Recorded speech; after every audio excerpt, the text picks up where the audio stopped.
Assalamualaikum warahmatullahi wabarakatuh.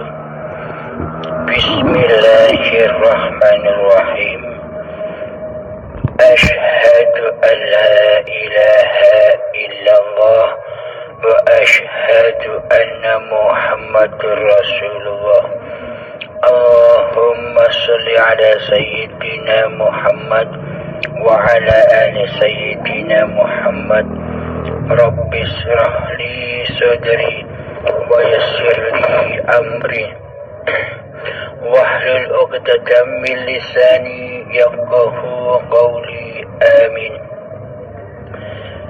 Bismillahirrahmanirrahim. Ada salah satu sahabat kita bertanya kepada saya, Kang Halim, apa maknanya sembah raga itu? Sembah raga, nyembah rogo. Alhamdulillahirabbil alamin. Bismillahirrahmanirrahim. Perlu kita hayati bersama, perlu kita tafakuri bersama keadaan hati kita selama ini, keadaan hati kita sebelum mengenal Allah, keadaan hati kita sebelum bermakrifat kepada diri manusia kita dan kepada Allah. Keadaan hati kita selama ini kan nyembah raga, nyembah syariat, nyembah badan. Seluruh aktivitas seolah-olah badanlah yang mentuhaninya. Keadaan berdiri, badan yang berkuasa untuk berdiri. Keadaan berjalan, badan yang merasa bisa berjalan. Keadaan mandi, badan yang merasa berkuasa untuk mandi. Keadaan sholat, badan yang merasa berkuasa atas sholat. Keadaan beribadah apapun, badan-badan inilah memegang kendalinya. Inilah yang dimaksud sembah rogo, nyembah raga. Apa maksudnya? Maksudnya adalah raga kita seumpama nama raga saya Abdul Halim. Seolah-olah hidup yang ada di dalam raga ini juga bernama Abdul Halim.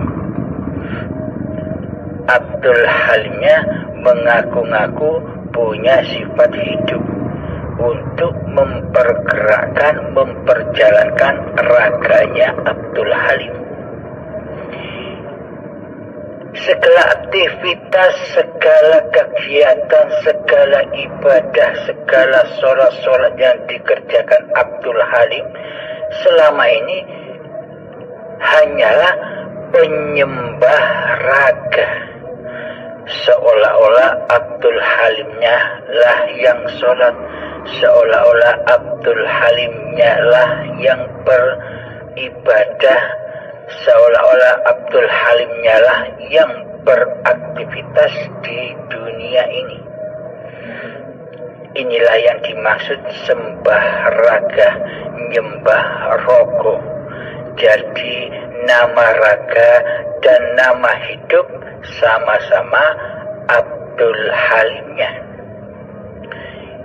Inilah yang dimaksud sembah dunyo, nyembah dunyo, yakni akhiratnya tidak ada sedikit pun, karena hidup masih terkuasai oleh Abdul Halimnya. Jadi yang disembah adalah raganya. karena selama ini ragalah yang mentuhani kegiatan dan keaktivitasan badan-badan kita selama ini. Karena setiap manusia memandang laku badan-badannya, tidak mampu memandang kondisi hatinya, karena di dalam hatinya juga raga, juga yang disembah juga raga. Nama raga dan nama hati sama. Inilah yang disebut Dajjal la'natullah. Matanya satu, dianugerahi oleh Allah mata lahir dan mata batin, akan tetapi mata batinnya bermakmum kepada mata lahirnya, yakni memandang, menyaksikan dunia dimanapun ia berada. Meskipun di dalam sholat-sholatnya ia menyaksikan dunia, meskipun di dalam ibadah-ibadahnya ia memandang dan menyaksikan dunia. Tujuannya adalah kecukupan duniawiyah. Jadi pada intinya sembah raga itu adalah tujuannya alam dunia, yakni linafsi. Maka dari itu sadarilah oleh kita semua bahwa hidup itu bukan Abdul Halim atau bukan nama raga-raga kita. Hidup itu Esa, hidup itu Ahad, yakni Allahu la ilaha illa huwal hayyul qayyum. Allah tiada Tuhan yang berhak disembah kecuali dialah yang hidup kekal lagi terus menerus. Dulu ketika Nabi Adam hidup dan anak cucunya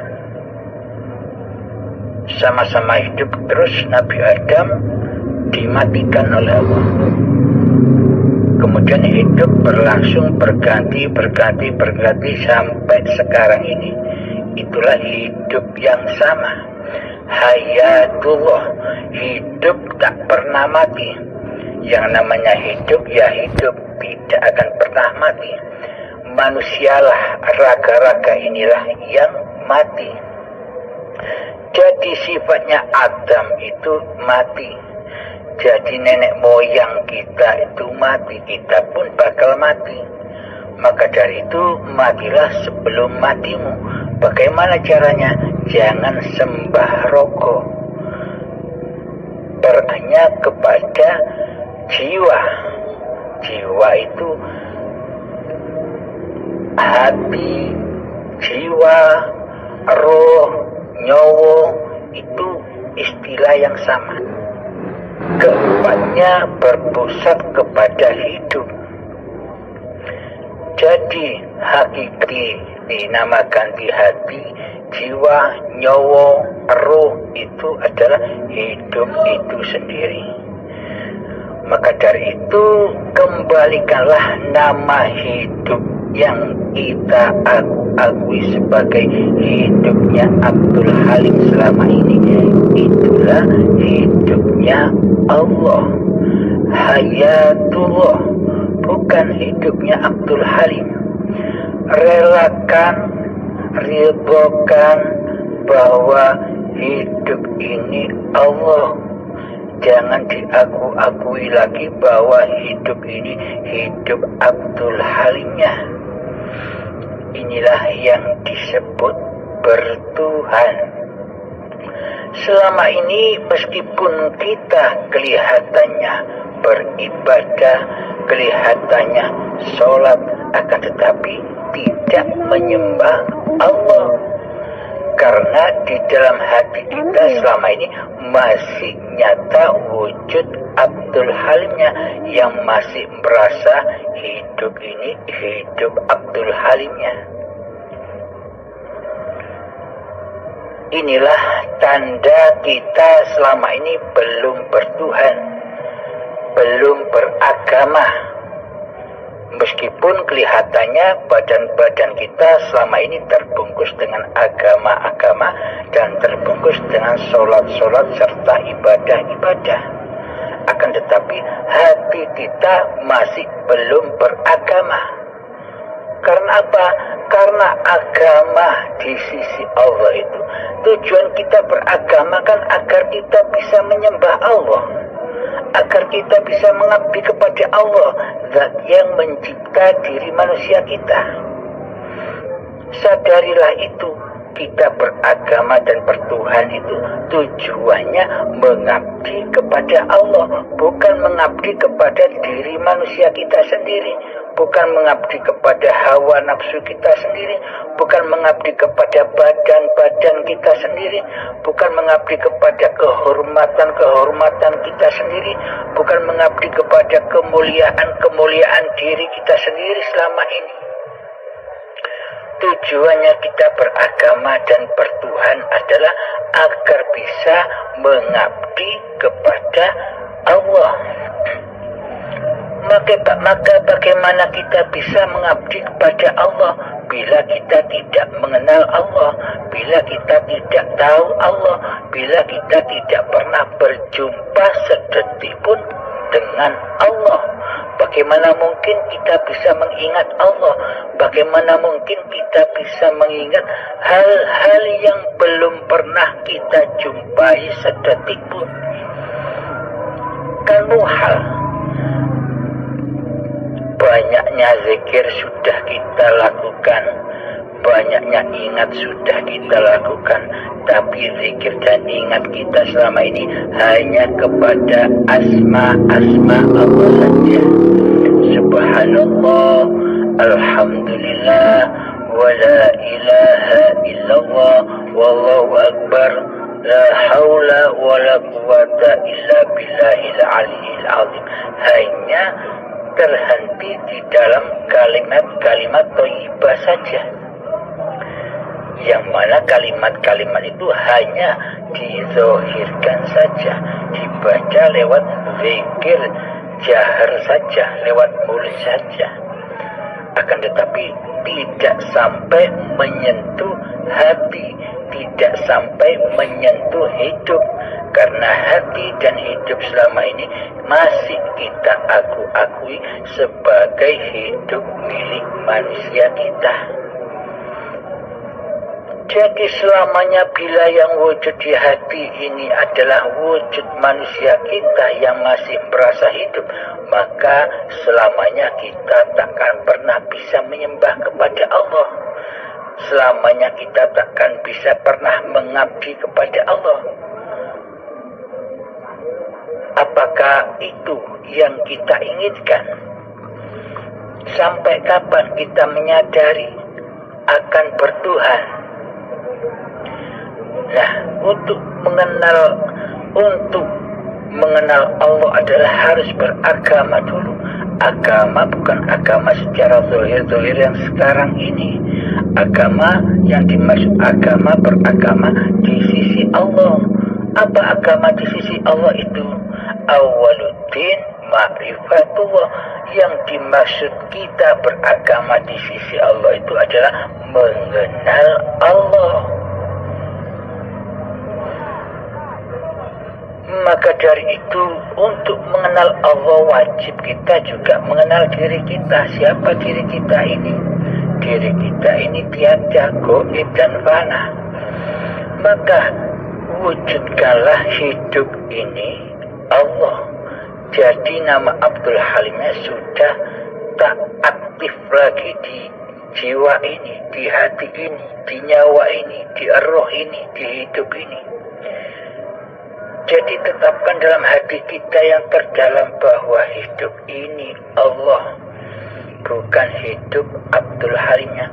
Raga-raganya tetap bernama Abdul Halim, akan tetapi jiwa kembalikan kembali ke fitrahannya kepada Allah, kepada hayatullah. Inilah yang dimaksud bertuhan. jadi Abdul Halim, jadi kita semua dituhani oleh Allah, dikuasai oleh Allah. Apapun tindak lakunya badan selalu dituhani oleh Allah, digerakkan oleh Allah. Maka ada yang bertanya kepada saya juga, bila hidup ini Allah, maka Allah lah yang berbuat kejelekan, Allah lah yang berbuat kemaksiatan, Allah lah yang berbuat molimo, zina, judi, mencuri, merampok, satunya lagi lupa saya. Nah, bila yang memandang masih manusia, maka tak akan bisa menembus af'alullah, karena di dalam hati kita masih manusianya yang jadi Tuhan. Maka pasti memandang Tuhan-Tuhan yang lain, yakni memandang manusianya yang berbuat keburukan tadi. Apalagi yang bersangkutan orang-orang yang berbuat buruk itu, tidak mungkin di dalam hatinya tergetar bahwa hidup ini Allah, tidak mungkin. Di hatinya pasti menyatakan dalam hati bahwa hidup ini hidupku hamba, hidup Abdul Halimnya. Jika yang nyata, jika yang wujud di dalam hati kita ini sudah Allah, maka Allah tak bakal menyengsarakan hamba-hambanya. Allah tak bakal memperjalankan hamba-hambanya ke dalam kemaksiatan. Tidak mungkin. Bila hati ini sudah yang wujud hanya Allah, maka seluruh af'al yang ada di dalamnya pasti amal soleh, pasti kebaikan di sisi Allah. Meskipun kebaikan di sisi Allah dan di sisi manusia berbeda. Kebaikan di sisi manusia kan manusia hanya memandang sembah rogonya. Bila rogonya baik, bila raganya baik, beribadah, sholat atau berlaku baik, maka baiklah di sisi manusia. Karena manusia sembah rogo, menyembah raga-raganya. Dan kemaksiatan di sisi manusia juga memandang raga-raganya. Ada orang yang pencuri, perampok, penjudi, penzina, kita pandang manusianya lah yang berbuat. Karena selama ini kita masih nyembah rogo, karena yang wujud, yang mentuhani di dalam hidup dan hati kita selama ini diri kita sendiri. Namun bila Allah yang wujud, maka Allah pasti menyelamatkan hamba-hambanya.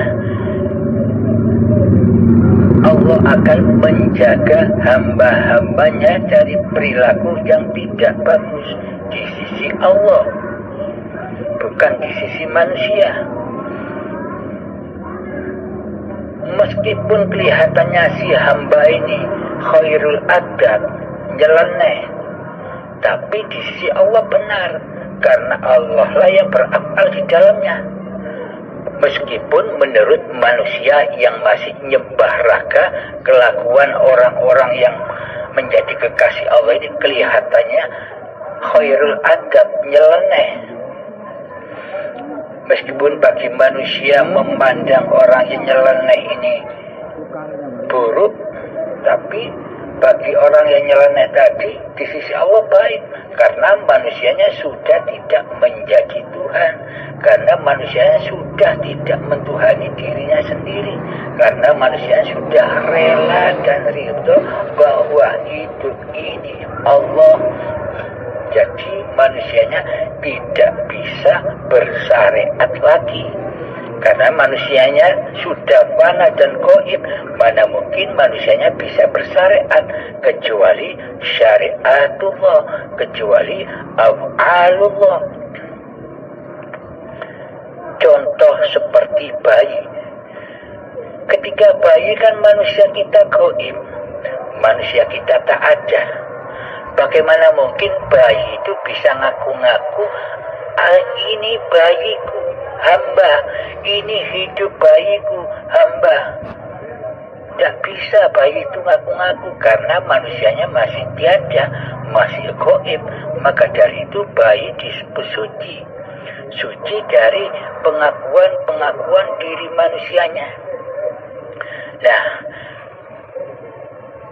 dengan jalan inilah yang dimaksud Lailatul Qadar itu adalah memalamkan hati manusianya, memalamkan kehidupan manusianya, memalamkan kekuasaan diri manusianya, terang benderang dengan wujud nyatanya Allah, terang benderang dengan wujud nyatanya Hayatullah, terang benderang dengan wujud nyatanya kuasa Allah di hati ini. Inilah yang dimaksud Al-Qadar, yakni bulan yang suci, yang mana hawa nafsu sudah tidak bisa mengganggu lagi. Hawa nafsu iblis dan setan sudah dibelenggu oleh Allah. Pencipta hawa nafsu dan setanlah yang berkuasa atas hawa nafsu dan setan itu. Jadi yang membisahkan, menyatakan bahwa hidup ini Allah, bukan manusianya. Bukan manusianya. Yang membisahkan bahwa hidup ini Allah, ya Allah sendiri. Yang menyaksikan Allah, ya Allah. Manusia takkan bisa menyaksikan Allah. Bagaimana mungkin manusia bisa menyaksikan Allah sementara dirinya sudah tak wujud, sudah tak ada, sudah gaib. Allah lah penyaksi diri seluruh manusia. Karena hidup yang ada di seluruh manusia adalah Hayatullah itu sendiri. Jadi aplikasikan terus bahwa hidup ini Allah. Allah akan menjaga kita semua dari fahsya wal munkar. Allah akan menjaga kehusnul khotimah hati kita sekarang hingga akhir hayat kita. Alhamdulillahirrabbilalamin. Semoga paparan yang singkat ini akan membuka hijab-hijab mata hati saya khususnya dan kita semua pada umumnya. Semoga Allah selalu membimbing